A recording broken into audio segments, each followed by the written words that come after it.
கர்த்தருடைய பரிசுத்த நாமத்துக்கு மகிமை உண்டாவதாக. சென்னை ஆவடியில் ஊழியம் செய்து கொண்டிருக்கிறோம் பாஸ்டர் தாமஸ் ராஜ் அவர்கள், ஏசிஏ சபையின் ஊழியக்காரர் பாஸ்டர் தாமஸ் ராஜ் அவர்களுக்கு இந்த ஆடியோ பதிவு சமர்ப்பிக்கப்படுகிறது.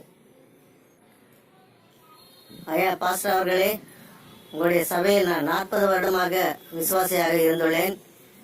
என்னுடைய முழு காணிக்கை தசம்பாகளை உங்களுக்கு சமர்ப்பித்துள்ளேன். இத்தனை ஆண்டு காலம் உங்களுடைய சபையில் விசுவாசியாக இருந்தும் என்னுடைய நல்லது கெட்டது என்னதை நீங்கள் என்னை கவனித்துக் கொண்டீர்கள். நீங்கள் எனக்கு என்ன ஊழியம் செய்தீர்கள்?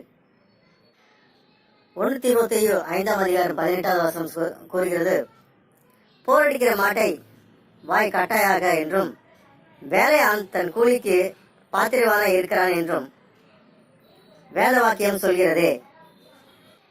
வேலை செய்கிறவனுக்கு தானுங்க ஊதியம், வேலை செய்யாதவனுக்கு ஊதியம் எதற்கு? ஒரு மனுஷன் வந்தா கூட அவனை பேச விடுறீங்களா? அவனுடைய நல்லது கெட்டது ஏதாவது கவனிக்கிறீங்களா? ஒரு போனாவது அட்டென்ட் பண்றீங்களா? எதையுமே செய்யாம நான் ஒரு ஊழியம் செஞ்சுட்டு இருக்கேன் அப்படின்னு சொல்லிட்டு இருக்கீங்க. ரொம்ப கண்ணியமா, ரொம்ப சுருக்கமா இந்த செய்தியை நான் முடிச்சுக்கிறேன்.